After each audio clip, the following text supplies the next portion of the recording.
mengesahkan diri kepada Tuhan, seperti itu. Jadi ya kajian dari kemarin-kemarin itu diharapkan betul-betul memahami, karena ini satu bekal untuk menuju pemecahan, pertolongan seluruh ujian dan cobaan kita, supaya kita tetap tenang, tetap tentram dalam menjalani semuanya menuju kepada Tuhan. Tidak putus asa, tidak patah semangat, ya, terus berjalan, karena kita bisa merasakan kehadiran Tuhan. Seperti itu sih maksudnya. Jadi kalau kurang paham silahkan. Memang mengikis ego ini perlu waktu memang, tapi harus kita mulai dari sekarang. Harus.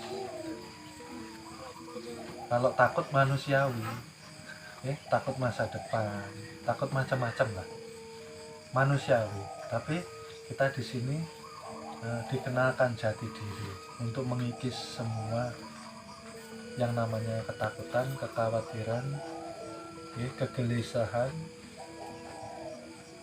yang terus menghantui hati dan pikiran kita. Besok termasuk panjang angan. Ya sekarang ini yang harus kita action, atau sekarang ini harus kita perjuangkan. Bagaimana setiap waktu itu quality time, ya. Waktu yang berkualitas ialah ketika kita terus mesra dengan Tuhan, seperti itu. Karena ketika kita terus bersama Tuhan, disitulah bekal kita berpulang dengan husnul khotimah. Itu tadi saya bilang, dikikis bayangannya, karena kita pun sebetulnya tidak punya bayangan. Yang diajarkan perguruan apa? Rasa, merasakan, rasanya, nafas. Nah, nafas ini siapa? Nafas ini kenyataan ruh yang keluar masuk karena ingin dikenal. Ya kan seperti itu. Tuhan hadir enggak? Kalau tidak hadir enggak bisa bergerak. Kalau tidak hadir enggak bisa melihat. Kalau tidak hadir tidak bisa sama mendengar. Karena ketika kita melihat, Tuhan ingin menyatakan sifat penglihatannya. Ketika kita mendengar, Tuhan ingin menyatakan sifat pendengarannya. Kuasa dan kehendak. Ya kah? Betul? Loh, ini jalan menuju kematian. Bagaimana kita berproses selalu merasakan kehadiran Tuhan kalau merasakan nafas hanya secara teori,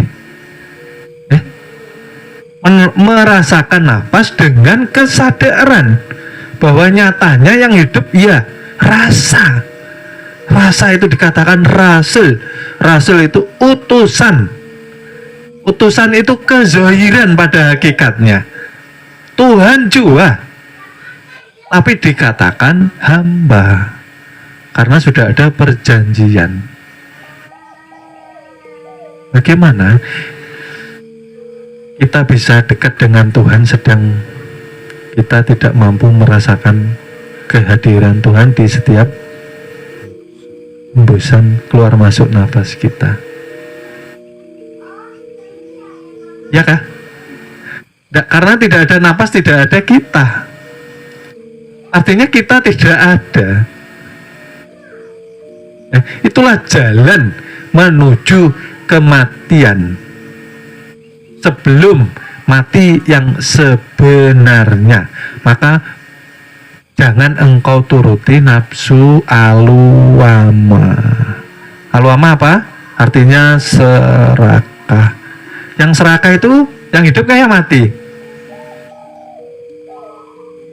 Ya, serakah itu bukan yang hidup, juga bukan yang mati. Serakah itu sifat hewan. Ya. Lihat kucing nggak? Kalau dikasih ikan, mau berbagi sama temennya enggak? Wah, dicakar teman. Ya, serakah sifat hewan. Maka jangan kita pakai. Karena yang hidup Tuhan, yang mati kita. Yang mati tidak mungkin mempunyai sifat serakah, iya kah? Nah, aluama harus dikuasai kalau mau mempanakan diri. Jangan serakah, jangan terlalu menuruti nafsu bawah perut. Bukankah kita nih rata-rata sudah menikah ya? Kalau sudah menikah kan sudah merasakan. Tapi itu jangan dijadikan sebagai hobi atau kesenangan. Itu namanya menuhankan. Artinya kita tidak bisa melepas kenikmatan jasad. Nanti itu ciri-ciri kematian yang menyakitkan. Itu ciri-ciri kematian yang su'ul khotimah.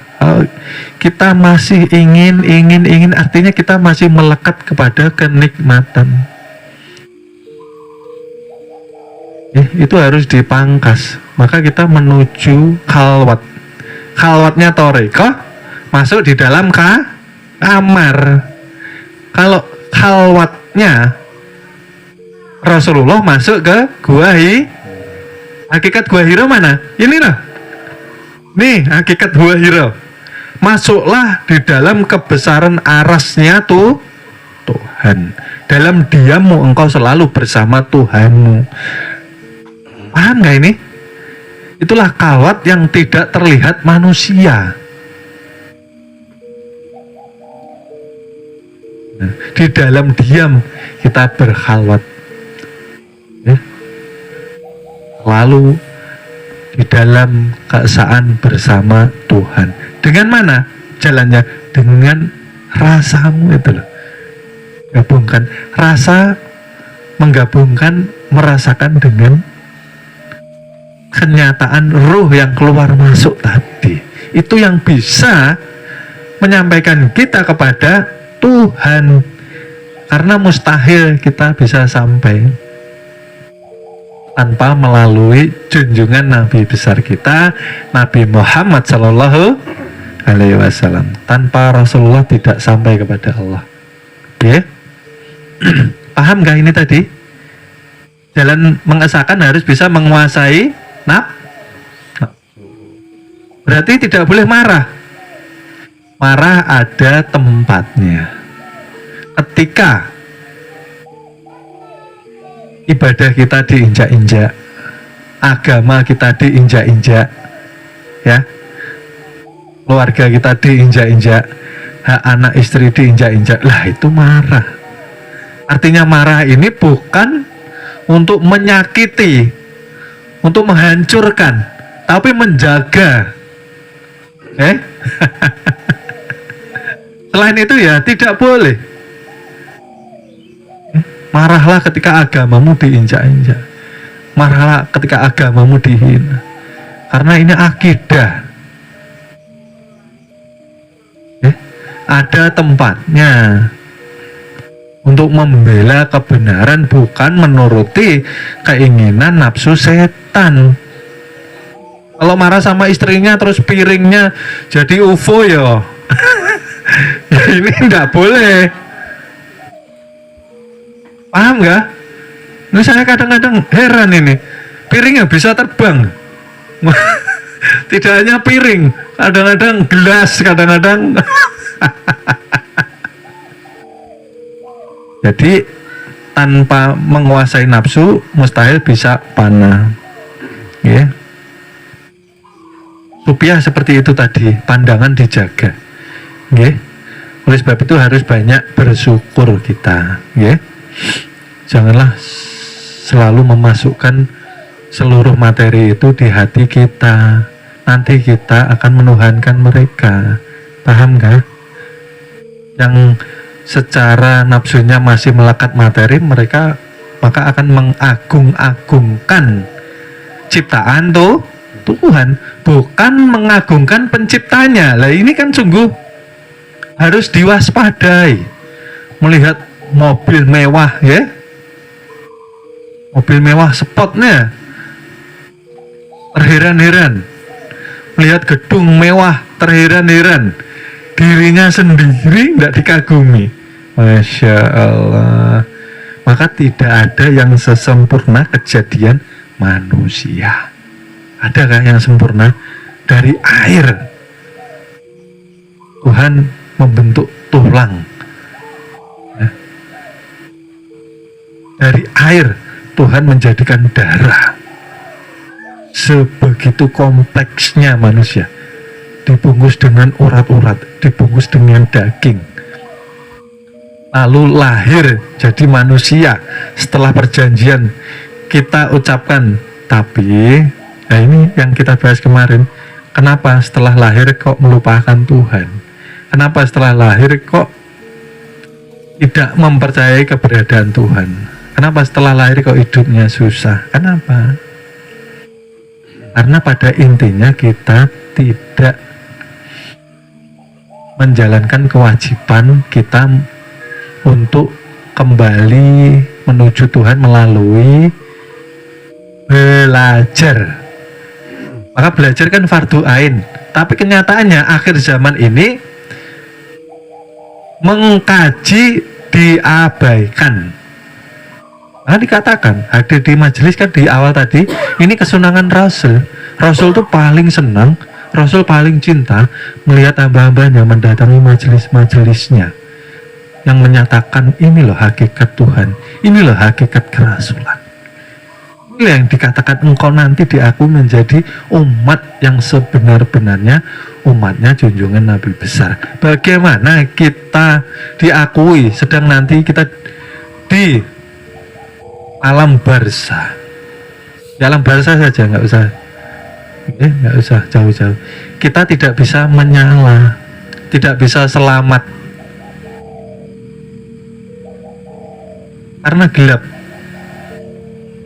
karena kita tidak menjaga nur cahaya yang menyala di dalam tubuh kita, karena ada nur yang ada di setiap diri manusia. Oleh sebab itu ini fardu ain loh.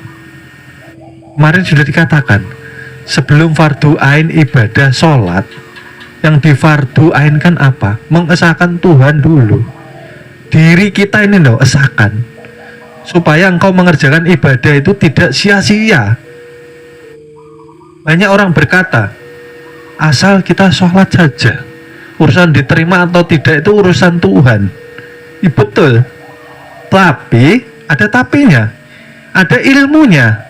Bagaimana ibadah kita diterima sedang kita tidak mengkaji diri? Kebanyakan syirik. Berdiri mereka masih menyatakan bahwa mereka yang melakukan ibadah. Ini yang berbahaya. Nyatanya wujud artinya ada, Adam artinya mustahil, ya. Artinya yang mustahil itu kita ini lah, kita ini tidak ada. Bagaimana kita bisa mengerjakan ibadah? Ini kan dipertanyakan nanti. Oleh sebab itu, siapa yang merasa ada pasti akan dihisab. Ya, merasa ada, sholatnya merasa bagus, mengharapkan fadilahnya, mengharapkan pahala, mengharapkan surga, maka dihisab sama Tuhan.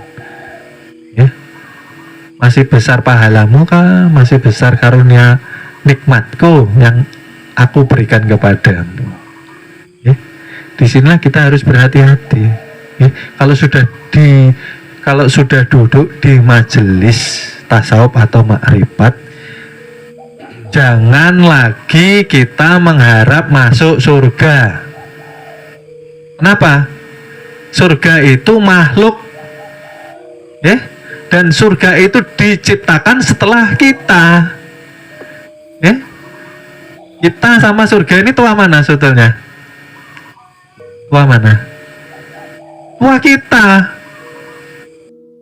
Mohon maaf, akan kami lanjut ke episode berikutnya. Terima kasih.